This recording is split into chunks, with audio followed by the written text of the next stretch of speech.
Happy Wednesday, everybody. It's Wednesday, isn't it? It is hump day, and happy hump day to you all. Welcome, welcome, welcome. And we are on the right channel this week. Are we? Are we? We are Let's on try to make the sure. right channel this week. Oh my gosh. Shout out God be with us. shout out to our students who let it be known that the teacher made a mistake. Okay. Because just, contrary to popular belief, teachers do make mistakes. Okay. I want to give you guys an update a little bit on the countdown to 4,000. So we need 4,000 watch time hours to be eligible to get our channel monetized. So I want to thank all of our subscribers. I want to thank all of you that have been watching videos. So here is where we stand right now.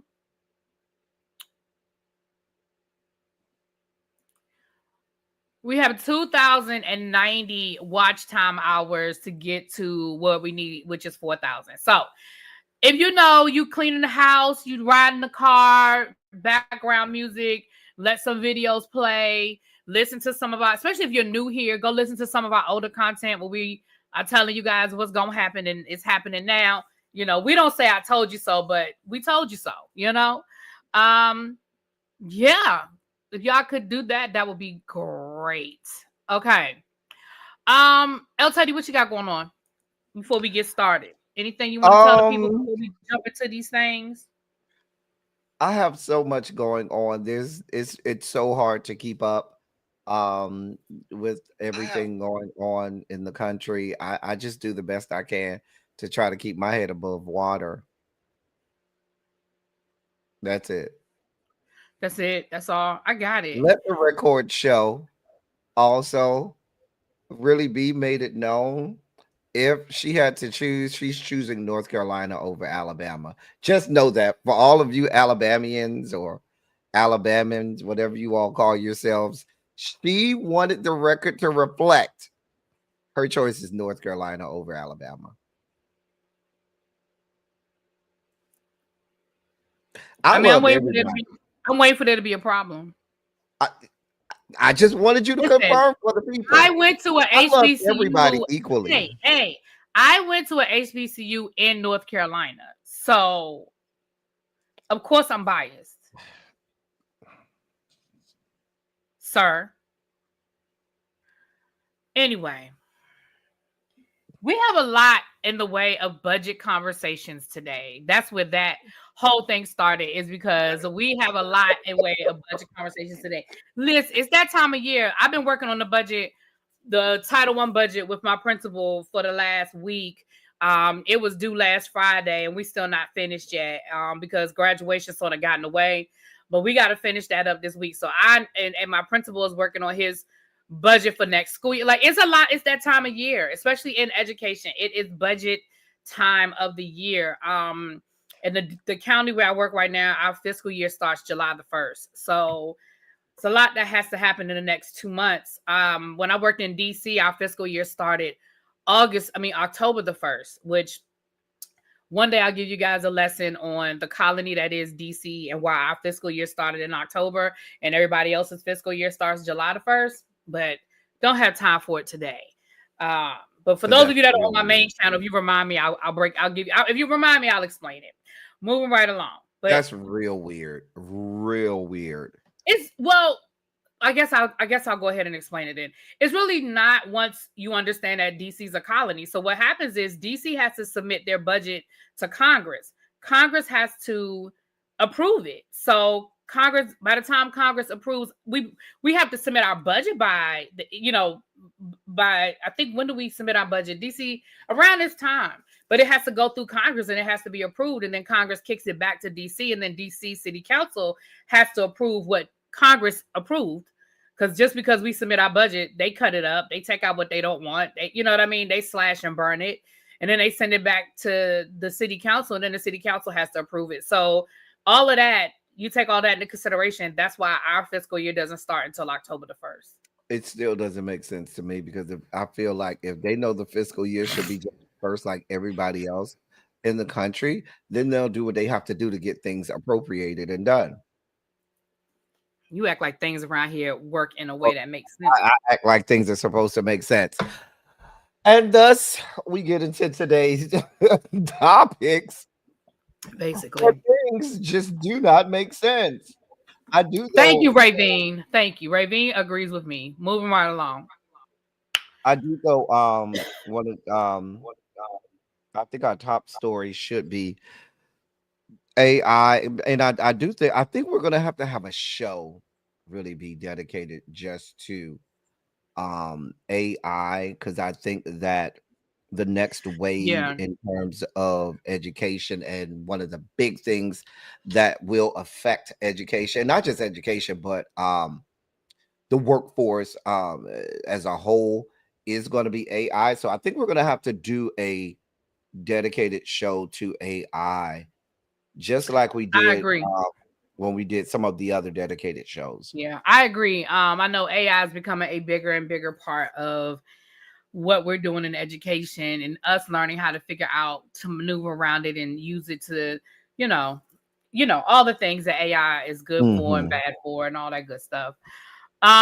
So where do we want to start? Where do you want to go first? We have LA, Alabama, North Carolina, and the one here says news from the States.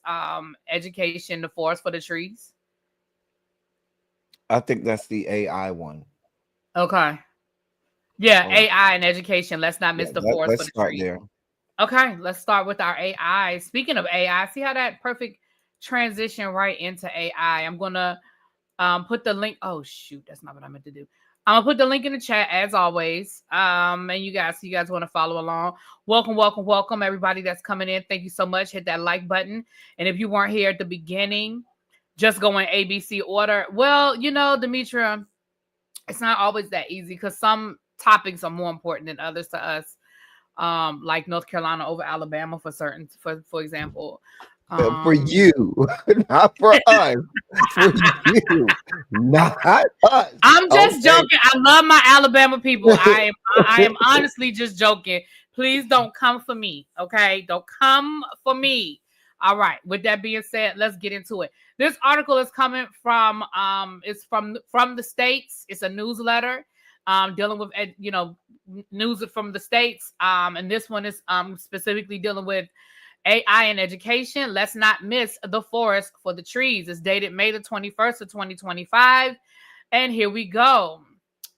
Ooh, Donald Trump recently issued an executive order titled Advancing Artificial Intelligence Education for American Youth. As with federal education policy it is not likely to have a significant impact on K through 12 education because education has always been a state and local matter.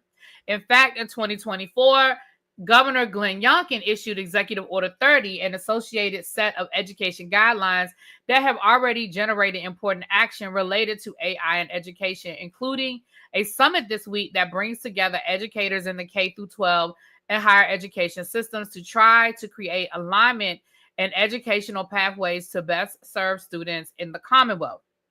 Trump's executive order is a bit redundant to Youngkin's executive order, and both miss the forest for the trees. Surprise, surprise. Shocker. K through 12 schools serve multiple purposes. Two of the most important are to prepare young people to be productive members of a deliberative democracy and to prepare them for the workforce. To properly serve either of those roles has always meant ensuring that students are technologically literate, meaning not necessarily that they are adept at using technology, but rather that they make good choices about what, if any, technologies might be used in personal or professional situations. Today, I'm sorry. I was going to say insemination, and I'm like, that's not the word. Artificial intelligence dominates the technology disclosure, and the potential effects of AI in the workforce and civic life are significant. Concerning the workforce, the Brookings Institute's late 2024 analysis concluded that more than 30% of all workers could see at least 50% of their occupation's tasks disrupted by generative AI. On democracy, the Carnegie Endowment for International Peace writes that AI models enable malicious actors to manipulate misinformation and disrupt the electoral process, threatening democracies. This research makes it clear if public schools are to serve their highest purpose, it is incumbent upon educators to make sure students are AI literate.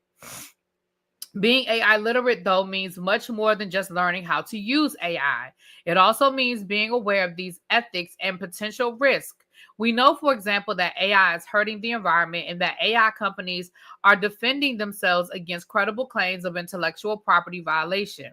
Students need to know that too. Additionally, integrating chatbots into the learning process potentially dehumanizes a necessarily human experience. Absent this knowledge and the right skills and depositions around technology and AI, our young people are less likely to be able to successfully engage in an increasingly technological civic age and are less likely to be prepared to succeed in an increasingly technological workforce. Hold on, I'm sorry.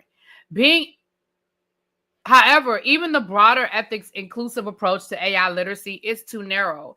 AI is the latest form of technology to capture our attention, but our society is increasingly dominated by nearly all aspects of our society, from schooling to law enforcement, are changing because of technological developments. Long ago, institutions of higher education developed whole interdisciplinary programs of study that considered the historical, cultural, and social impacts of science and technology on society. This is the broader, more interdisciplinary approach that needs to be integrated into our K through 12 schools. Interdisciplinary programming is challenging in our soiled K-12 system, but it is possible and worth trying. We could, for example, ensure that when students read novels in school, they read one or two books that force discussion about the role of technology in our society. There is no shortage of good books like that. When students learn about history, sorry, of course, that's where I would lose my place. I'm sorry. Where did I lose my place? Oh, sorry. When students learn about history, they should learn about the Luddites. They might learn, for instance, that to be a Luddite was not just to be anti-technology.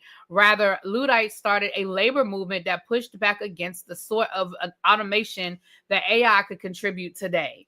For math, students could study quantitative reasoning and learn how much of AI and machine learning is based on inferential statistics. I am the parent of a public school student and a critical friend of technology who wants my child to be able to explore the affordances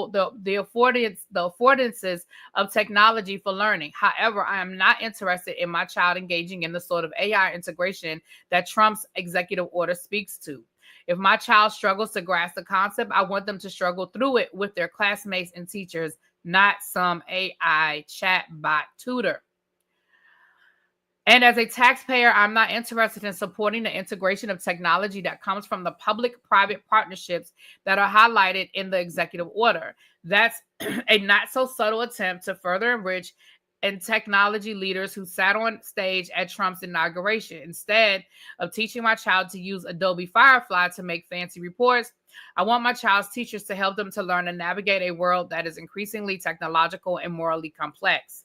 Among some members of society, there are a near religious devotion to AI, and coincidentally, how religion is handled in public school, at least for now, as the Supreme Court newly considers the place of religion in public school, may be instructive. The common saying has been that schools can teach about religion, but they cannot teach religion. I favor a similar approach to AI in education.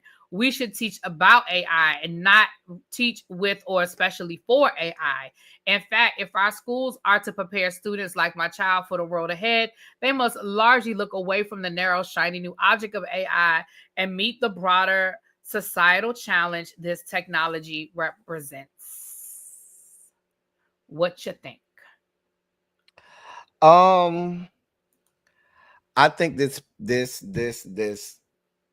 parent, I think that they've got it wrong. If I'm being honest, um, and I think that I'm not going to say they got it wrong, but I think that this parent is somebody who may not be seeing the forest for the trees as well, because to say that you don't want your child to use it, that's just not realistic. It sounds like she's saying um teach around AI or teach about AI, but don't teach AI. And I think that the toothpaste is out of the tube on that. And you're going to have to, at some point, you're going to have to teach that. Um, my approach is, I certainly think that in the K through 12, they're behind the eight ball. I don't think teachers were adequately prepared and provided with, and still have not been adequately prepared and provided with the enough professional development to deal with AI. And that's when they're forced to deal with it. Many of them are not willingly going and saying, let me get myself versed in all of this so that I can be prepared to deal with this in my classroom. And so there is it, and I'm not painting a broad stroke on everybody, but what I would say is, by and large, many of them are not themselves voluntarily doing it, only because they already have enough to do. Anyway, there's already enough to keep a teacher's mind, hands, body, and soul occupied already. And then there isn't the push of professional development from school site level, district level, or state level doing that either. And so you have no man's land out there. Like, it's literally like having students walk through a field full of landmines, and nobody is dealing with it. Nobody has learned or fully flushed out how to grapple with it. And it's really clunky. It's really, excuse me, it's not done well. And this is K through 12. They haven't even grappled with this on the college level, really be. And it's way worse on the college level. And I don't think that the college level has fully dealt with this. So I think that K through 12 education owes it to themselves, to the college, to the post-secondary level, and to students abroad who at some point do have to enter the workforce, to teach them, one, what AI is, two, how to interact with and use it properly, and or and prepare them for what's to come in the workforce. It's kind of like um I look at it like being taught how to drive. If I teach you how to drive the right way, I know you just looked at me really be like, how does this have anything to do with driving? I'm listening. No, Oh, I'm listening. if I teach you, if you go to driver's ed or go to driving school and I teach you the proper way to drive, you can go out there and drive recklessly if you want. That is your prerogative. But when you started, I taught you the proper way. I taught you the rules. I taught you all of the signs. We did the road test. We did all of that stuff. So you know the rules. You know how to properly interact with it. Should you choose to not do that, that is your prerogative, and you're willfully doing that. So I think that it starts with informing them of what AI is, informing them of how to properly use AI, not as the primary source or as the primary method to show application for a subject or instructional material, but to be used as a supplement, um, or a complement to the instruction. And I just think it was the same way really be when the internet came in, and education at first was resistant to things like the internet. They had to learn to use it properly. And I think that AI, it's exploding so fast that I don't think education is caught up, and I don't think it's trying. So I agree with what you're saying. That I think that, and I'm going to speak for myself as well. AI has exploded. I'm not saying it's new, so please don't come at me and be like, it's not new. That's not what I'm saying. What I'm saying is our students access to it, and what's the word I'm looking for? Their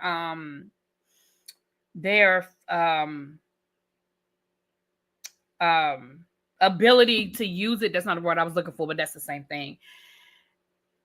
From last school year to this school year has exploded. Do you understand what I'm telling you? Like what they're, I mean, because AI, I used Chat GPT last year, my damn self, but the problem is, and I know y'all get sick of hearing me say the same stuff over and over again, but the problem is we are no longer teaching our students to be critical thinkers and teaching our students like to use the tool as an aid rather than as a replacement. And because education has shifted to we just want to get the job done versus we want to make sure that the kids learn the information, you're absolutely correct. The tool is not being used effectively. And I agree, El Teddy, that as an educator, we have gotten to this day. Do you know how many professional developments I have gone to as it relates to AI that was sponsored by my school? Zero. Everything I know about AI is through my own research. Even if I were to go out and look for a class for educators on AI, I would be hard pressed to find one. That doesn't mean they don't exist. I'm telling you, I would be hard pressed to find one. And so I agree with you 100% that now education is behind the eight ball because at this point, the kids know more about AI than we do. And we're playing catch up with not just how to effectively use it in our classrooms, but how to identify how our students are using it, how to stop isn't the word, but how to show them the more effective way of using it.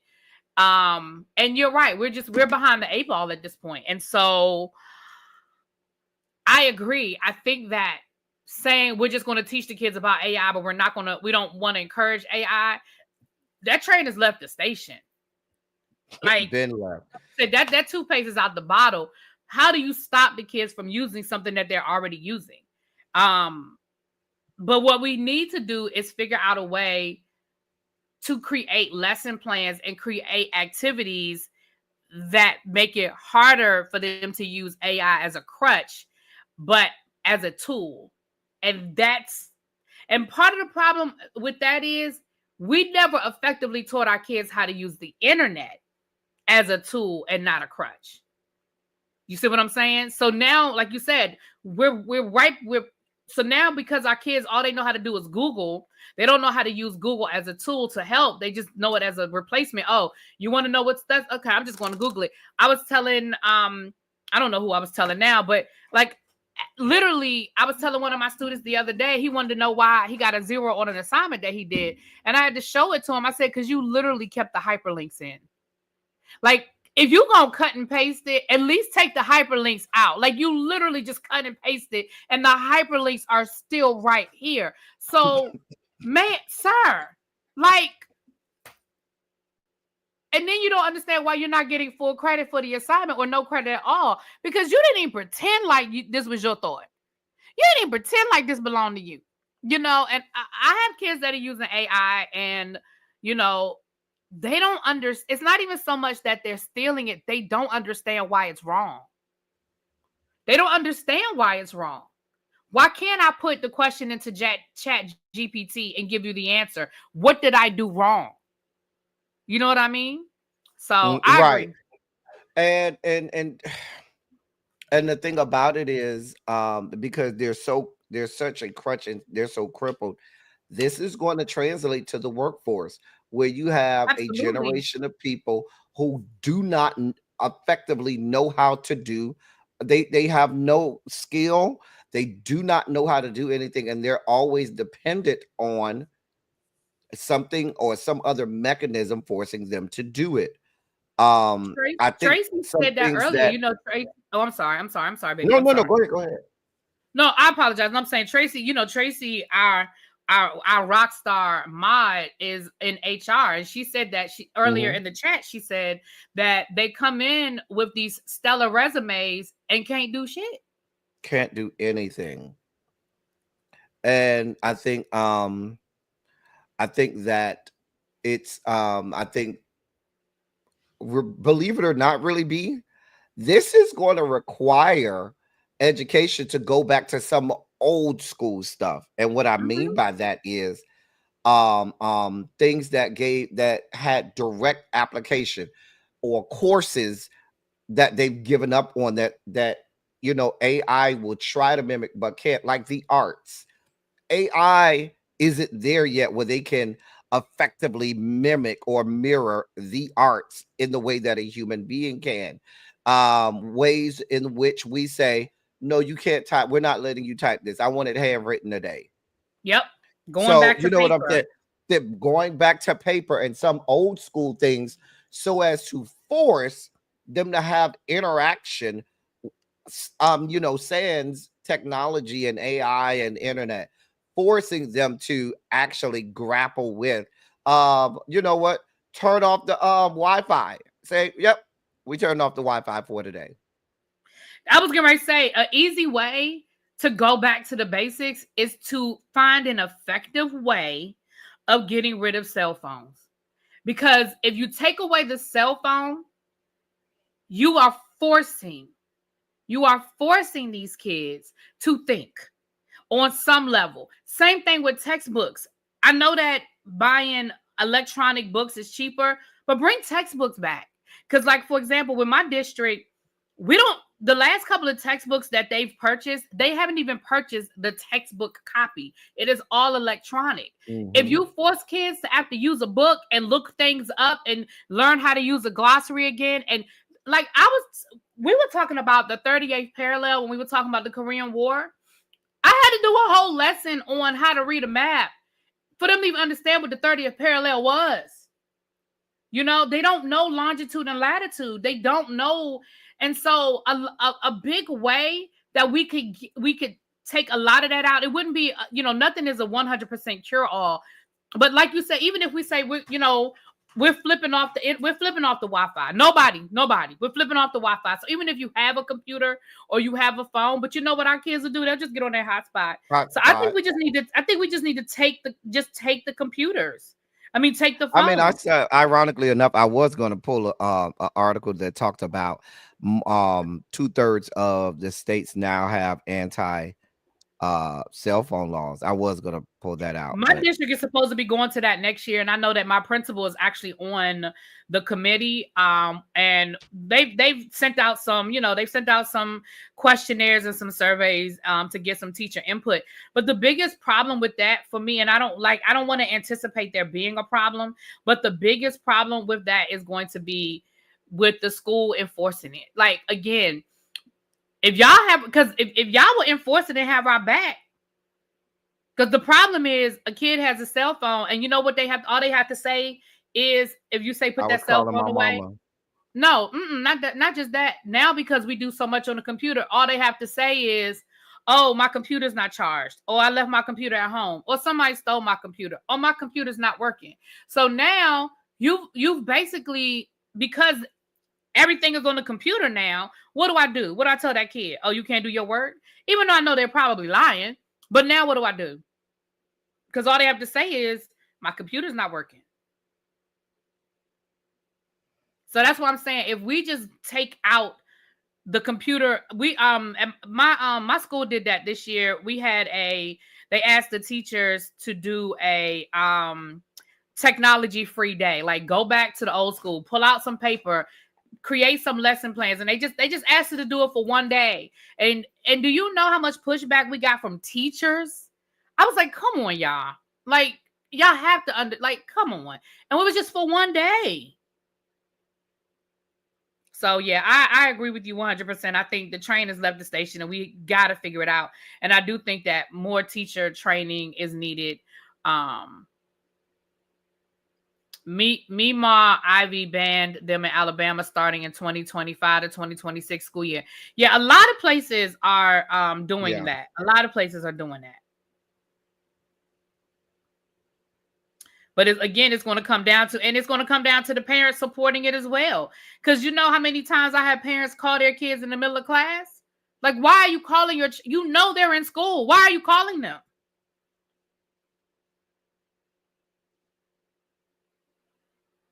Exactly, Nay. Hey, boo. All right. Any final words, Doc, on that one? I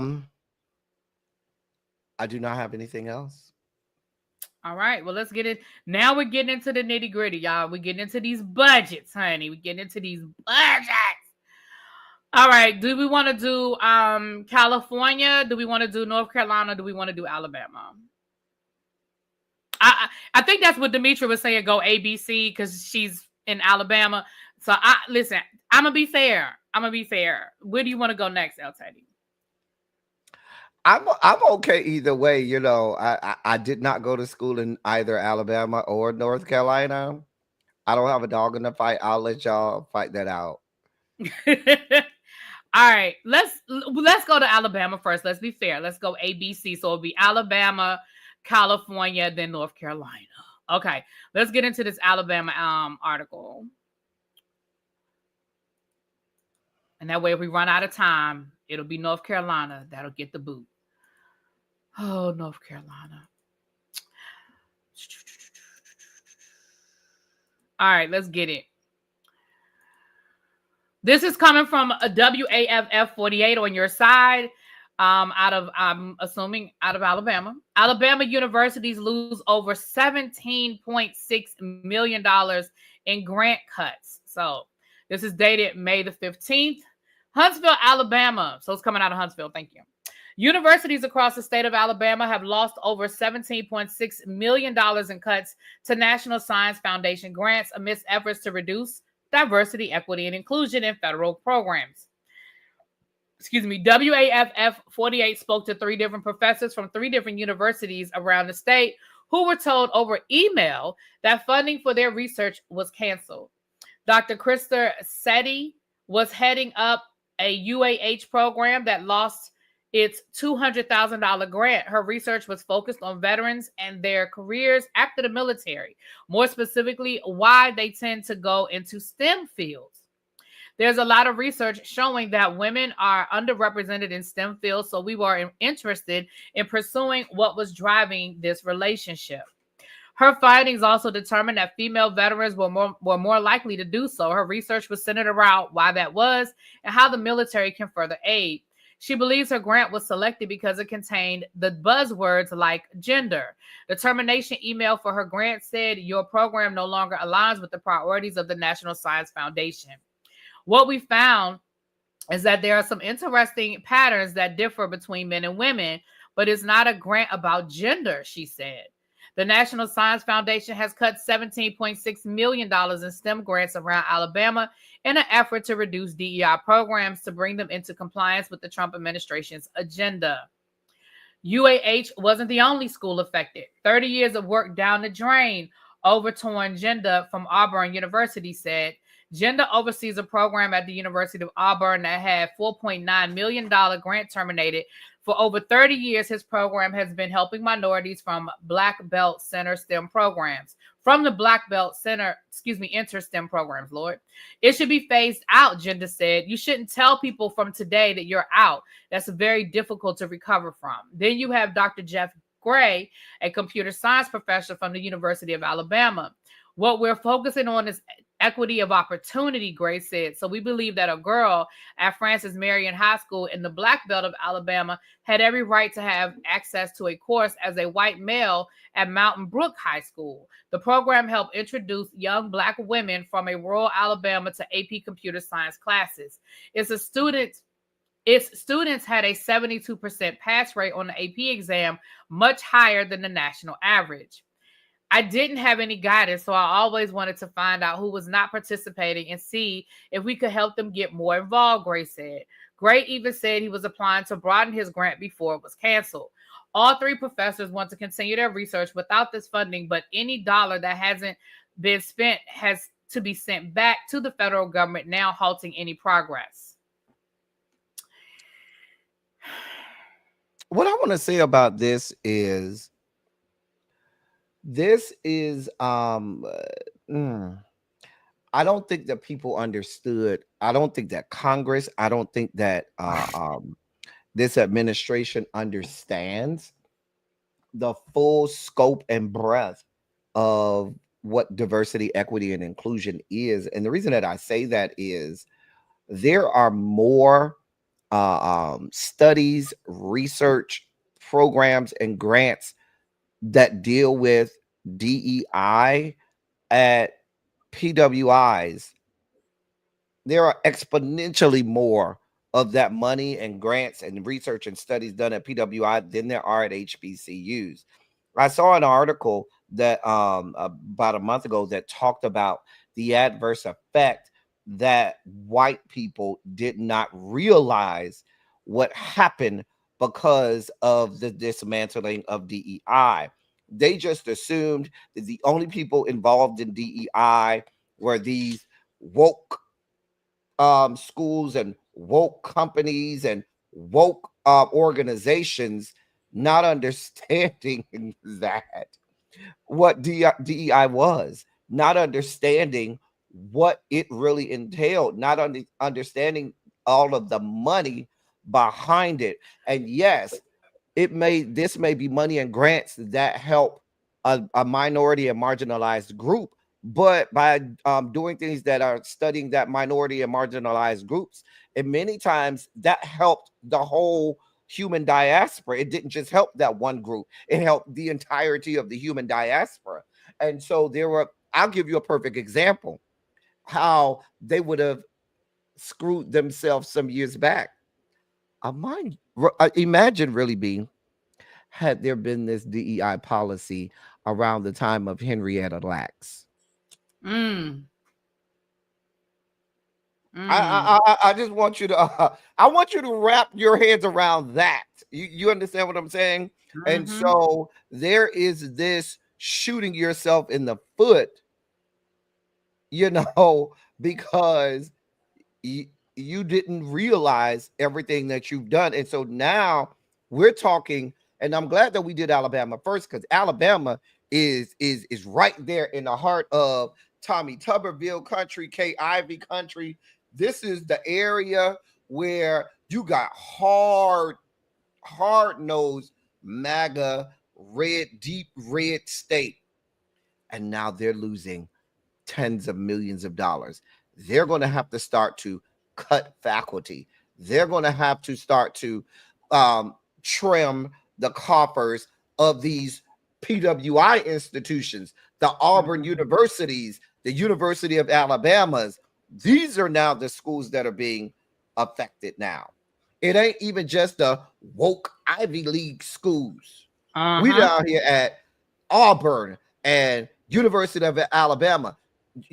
I'm sure Ole Miss is involved in that. All of Mississippi states, all of these hard red MAGA areas, Dixie country, they are being affected.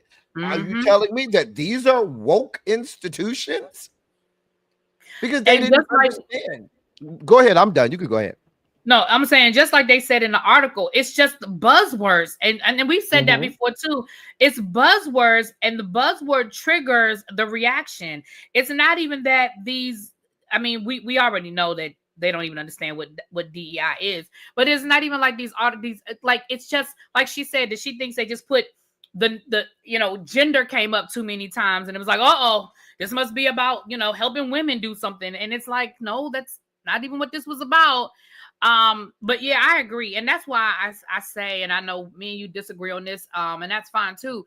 But that's why I say that I feel like at some point they're going to eat themselves, because at some point people are going to have to worry about being primaried more than they're worried about toting Donald Trump's water. You know what I'm saying? And a lot of these places are getting restless because the real effects that it's having on everyday people is like, I don't know. Let's go on to your good state of North Carolina. Well, I thought we were going to do California. You want to do North Carolina next? Oh, we can do California. I thought we were trying to be fair and go ABC. But listen, I'm No, fine no, with no. doing I North say we Carolina. do North Carolina, so that way we could get all of the budget stuff. Oh, that So that makes way it sense. can That segue. makes sense. Let's do North Carolina. Mhm. Do the best I Mm-hmm. can. Do the best I can. Child. Anyway, whatevs. All right, you guys. Let's get into this budget. Down to the North Carolina. I'm putting the link in the chat. Demetrius said they are pissed down there in Alabama, honey. I'm sure. Okay. So this is coming from WUNC, and it's coming dated May the 16th. A North Carolina budget proposal could wait a minute, I scrolled up. Could cut critical funding for states historically minority serving institutions.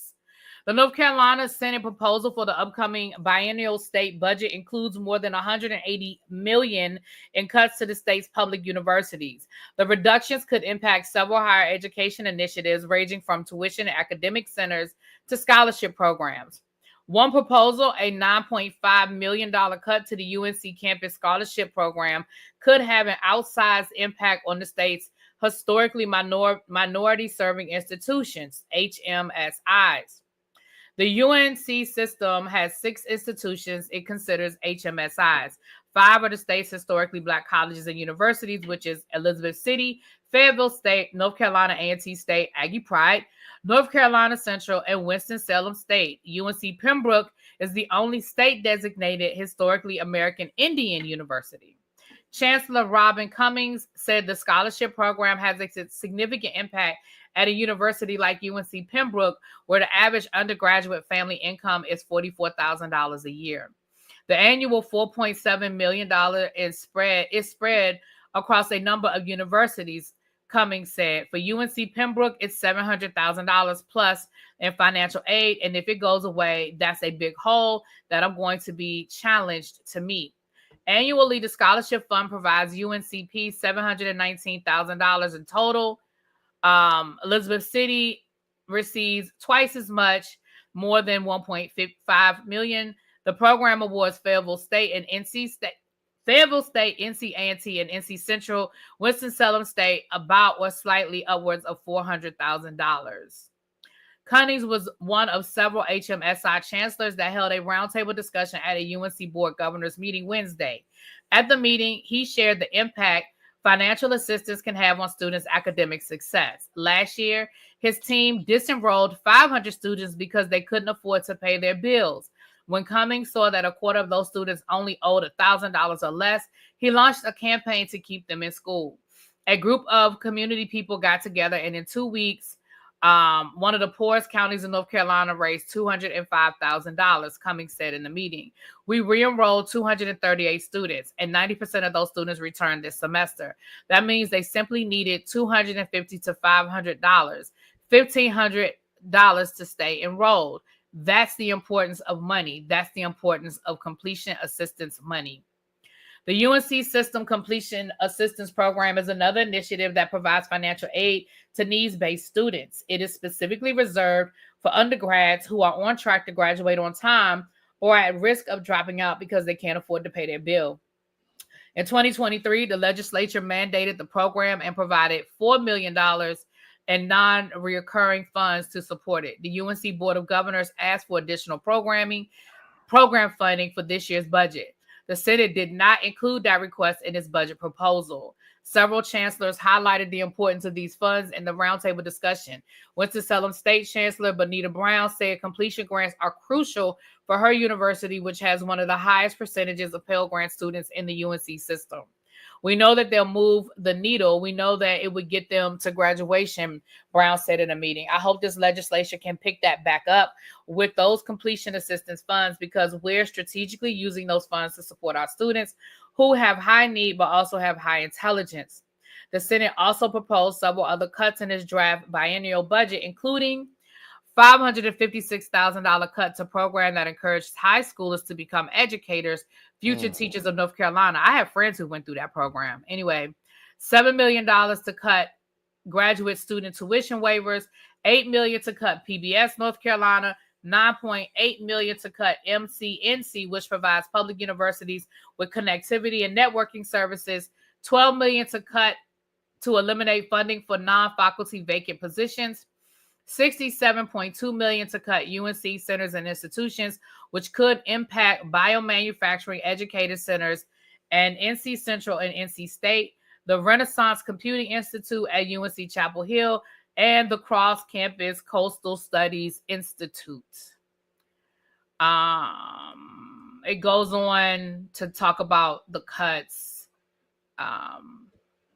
It just goes on to give, talk about more examples of the different cuts. I think we get it. All I'm gonna say is that's the plan. I mean, that's the plan. I mean, isn't that what they want? They want us to not be in school. They want us to not get a higher education. I mean, isn't that the plan? I think that what we're not being given, at least I didn't read, and what's not being said out loud is the why. Where is the money going? Because you're cutting this money so that you could utilize this money for something else. What else are you paying for? Who's getting these? Is this in order to have these tax cuts to the wealthiest individuals? Because there Probably. has to be a reason why the population of North Carolina is not going down. It's not, which means the money is there. You just want to allocate from education to allocate it for something else. And what is that something else? Or what are those some things else that these funds are being allocated for? I mean, let's be clear. We have states right now in these yet to be United States of America that have already found ways to budget for anybody that wants to go to community college for free to go for free. They've already funded that. You could literally go and get an AA for free, or in some cases, even a BS if that community college, because some of them do offer bachelor degrees for free of charge. You have a lot of states where you can go and get your AA at a community college, and that means, and then if you go to a state college within that state university system, you automatically have automatic enrollment regardless of your grade point averages. As long as you graduate, they have to enroll you. So whereas you have states that understand and value education, knowing that if I have a more educated citizenship, that reduces crime. That means that I can probably get more money in terms of taxes because they're earning higher salaries. That means that it's been proven that the value of life within those places tend to be higher. But you don't want that. You don't want that. And my question, North Carolina, is if you're stripping education of these millions and millions and millions of dollars, what is now becoming, or who is now becoming the beneficiary of all of this money? I think that is the $1 million question. And I think that's a very, very, very valid question because, like you said, It's not like the population is getting smaller. It's not like they don't need the money because kids aren't going to college in North Carolina and the money's not there. That article proves that the money is needed. But the question is, you're taking the money out, and that's a lot of money that was taken out. Where is it going, and who is it going to benefit? And I think that is a very valid question. Very valid. Oh, well, you guys, I think we'll do California next week because we're down to an hour. Y'all know we try to keep y'all an hour. Well, we actually have a few more minutes, but well, anyway, if you were coming in late, I just want to remind you guys that your brothers at A&T, tell them I said Aggie Pride. You guys, and somebody asked earlier about a playlist. I can't explain to you how to set a playlist up, but you can set up a playlist. But this is how many watch time hours we need, you guys. We need 2,090 watch time hours to get us to 4,000, which is what we need. I do have a playlist. I'm gonna see if I can share it on my community wall. I do have a teacher project playlist. I tried to pull some of the better, shows that have not better shows, but some of the more relevant topics that we've been dealing with now, and create a playlist. So I think I can put it on my community wall, the link for it. But yeah, if you're new here, go back into the archives and pull some of our old shows, you guys, and just see what we've been talking about. Because again, a lot of what we've been talking about has come to pass. Again, we hate to say we told you so, but I mean, a lot of times we did tell you so. Anyway, any final words, Doc?